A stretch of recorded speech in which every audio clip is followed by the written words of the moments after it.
الشيعة حين ينتقصون من قدر الصحابة ويتهمون الصحابة، هم لا يريدون بذلك الانتقاص من قدرهم، هم يريدون هدم الإسلام. الذين يهاجمون الإسلام لا يملكون القدرة على الطعن في القرآن مباشرة، ولا في النبي بشخصه وذاته، ولا يطعنون في السنة بأحاديثها القولية والفعلية، لا يملكون. لماذا؟ ستنكشف أوراقهم للعامة والخاصة والصغير والكبير. فالطريق بالنسبة لهؤلاء مغلق. الطريق الملتوي الطعن في الصحابة الكرام. إذا كان الصحابة ليسوا عدولا وارتدوا عن الإسلام ونافقوا وليسوا بمستحقين لا للخلافة ولا، كيف انتشر الإسلام؟ صحيح البخاري وصحيح مسلم والمسانيد كلها ما سمعناها من النبي صلى الله عليه وسلم، وما سمعها التابعون، نقلها الصحابة الكرام. في أقل من 50 سنة انتشر الإسلام في المعمورة كلها. من الذي حمل هذا الدين؟ 3 4؟ إذا كان الله قد رضي عن أهل البيعة، بيعة الرضوان، هل نصدق كلام الله أم نصدق كلام الرافضة؟ لقد رضي الله عن المؤمنين. هل المؤمنين كانوا 3؟ كانوا 4؟ ده في بيعة الرضوان أكثر من 1400. 1400. الطعن في عدالتهم، الطعن في صدقهم، الطعن في أمانتهم يلزم منه الطعن في السنة مباشرة. من الذي كان مع رسول الله في حجة الوداع؟ لقد مات رسول الله صلى الله عليه وسلم عن أكثر من 100,000 من الصحابة. بهؤلاء نشر الله الدين ونصر الله النبي الأمين، بهؤلاء اتسعت الفتوحات ودخل الناس في دين الله أفواجا. لا يمكن بحال أن يعتقد إنسان أن الصحابة ارتدوا وأن الصحابة حرفوا كتاب الله، ثم يعتقد بعد ذلك أن النبي صلى الله عليه وسلم نجح في دعوته، وأنه استطاع أن يربي أناسا، وأن دعوته استطاعت هذه التعاليم أن تصبح تعاليم فعلية مطبقة. لا يلتقيان إطلاقا. إذن هذا النبي فشل. إن الأمة التي ما زالت توالي طغاة كأبي بكر وعمر، لولا أبو بكر ما كان الإسلام. من الذي جهز الجيوش ووضع القادة لحروب المرتدين ومانع الزكاة؟ لولا عمر ما دخل الإسلام إيران. من الذي أدخل الإسلام إيران؟ ونتوصل إلى هذه النتيجة أنه يجب شرعا على كل مسلم ومسلمة أن يبرأ من عمر بن الخطاب، وإلا يكون كافرا بهذه الآية الكريمة. والإنسان يعجب أن يكون لفاتح إيران والذي أدخل الله على يديه الإسلام في إيران يلعن، في حين أن قاتله له قبر يزار.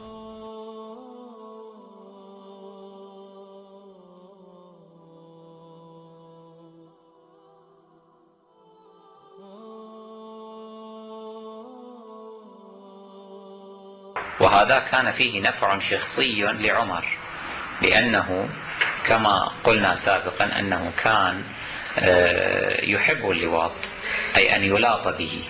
عمر الذي أدخل الله به الإسلام في إيران يلعن ويسب ويتهم باتهامات لا أخلاقية وليست، وكما يقولون كل إناء ينطح بما فيه.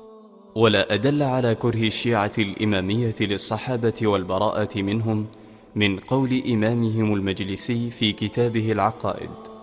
ومما عد من ضروريات دين الإمامية استحلال المتعة وحج التمتع والبراءة من الثلاثة أبي بكر وعمر وعثمان كما ورد في الحاشية، ومعاوية ويزيد بن معاوية وكل من حارب أمير المؤمنين صلوات الله عليه أو غيره من الأئمة.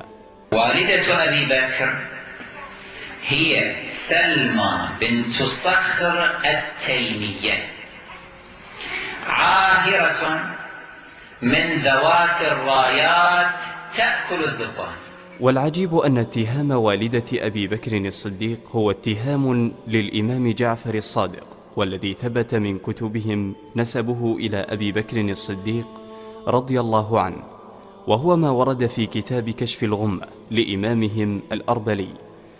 قال الحافظ عبد العزيز الأخضر الجنابذي رحمه الله: أبو عبد الله جعفر بن محمد بن علي بن الحسين بن أبي طالب عليه السلام الصادق، وأمه أم فروة، واسمها قريبة بنت القاسم بن محمد بن أبي بكر الصديق رضي الله عنه، وأمها أسماء بنت عبد الرحمن بن أبي بكر الصديق. ولذلك قال جعفر عليه السلام: ولقد ولدني أبو بكر مرتين. ولذلك يقول قائلهم نعمة الله الجزائري في كتابه المعروف الأنوار النعمانية: الإله الذي أرسل رسولا اسمه محمد خليفته أبو بكر ليس إلهنا، وهذا ليس نبينا. فهذا مخطط في غاية الخطورة على هذا الدين. إسقاط الصحابة لا قدر الله يعني حتما إسقاط القرآن وإسقاط السنة، بل وإسقاط معلم البشرية الخير محمد صلى الله عليه وسلم، بل والنيل من حكمة الله. هنالك عوامل ثلاثة اجتمعت على إسقاط جنين. العامل الأول هو لكج قنفذ لها عليها السلام بنعل السيف في جنبها. العامل الثاني أن المغيرة بن شعبة ضربها على بطنها، هذه وعن الإمام الحسن سلام الله عليه يرويها صاحب الاحتجاج العلامة الطرسي. لاحظوا إخواني، احتوشوها من كل جانب. هذا ينتجها بنعل سيفه، هذا على بطنها، وذاك يرفسها يركلها بين الحارة، وخالد بن الوليد يعلوها ضربا أيضا. هذه نصوص الفريقين. بالله عليك الآن في هذا الزمن، أنا لو رأيت ملكا عظيما شديدا بأسه شديدا حرده يفعل هذا بأقرب الناس إلي، لحولت نفسي إلى ما أستطيع أن أفعل لأنتصر لكرامتي وديني. أيعقل أن سيدنا علي رضي الله تعالى عنه تهان ابنة عمه ابنة ابن عمه، وتهان ابنة رسول الله عليه الصلاة والسلام؟ هو من هو وبنو هاشم يسكتون وبقية الصحابة يسكتون؟ حاشا وكلا، يعني بالمنطق، مع أن هذا أصلا لم يثبت لا من قريب ولا من بعيد. أنه هناك رموز للشر، وهذه الرموز باقية. إذا سمك في أعماق البحار جرحت تلعن تلك الرموز التي سببت الفتن والدماء إلى يومنا هذا. هؤلاء الذين تركوا أموالهم وأوطانهم وتركوا الأرض التي عاشوا عليها والمصالح التي ارتبطوا بها، ذلوا أنفسهم لله. إذا كان هؤلاء المهاجرون فروا بدينهم، كيف يمكن أن نتهمهم بعد ذلك بالردة؟ من هنا نلحظ أن بعض الناس تورط في ورطة تخرجه من الملة حين نظر إلى النبي صلى الله عليه وسلم وإلى دعوته، ثم توهم أن الصحابة بعده قد ارتدوا عن دينهم، فتوصل إلى نتيجة أن النبي صلى الله عليه وسلم فاشل. من الذي عاون على نهب ثروات المسلمين واقتحام بلاد المسلمين؟ ومن الذي يقاوم المعتدين؟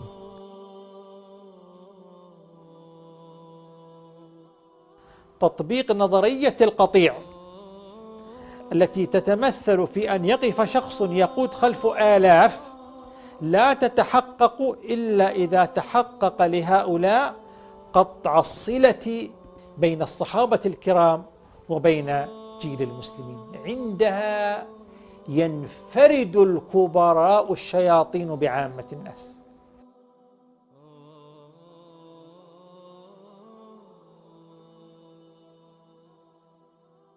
ما بال أقوام من أمتي إذا ذكر آل محمد اشمأزت نفوسهم، صلوا عليهم بأرفع أصواتهم.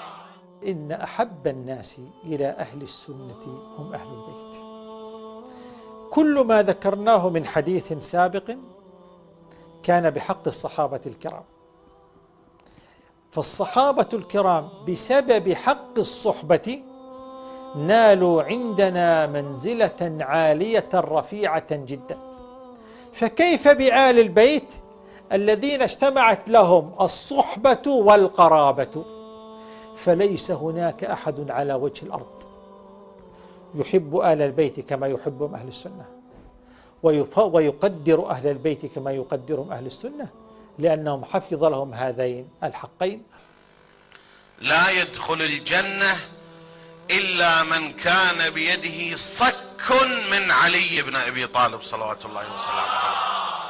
حب آل البيت لا يعني أن نزعم أن بعض آل بيت النبي صلى الله عليه وسلم يعلمون الغيب ويقدرون أرزاق الناس ويخلقون ويرزقون، إطلاقا.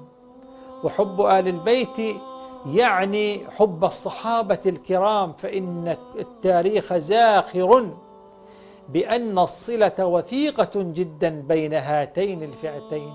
إن الروافض شر من وطئ الحصى من كل إنس ناطق أو جاني، مدحوا النبي وخونوا أصحابه ورموهم بالظلم والعدوان، حبوا قرابته وسبوا صحبه، جدلان عند الله منتقضان.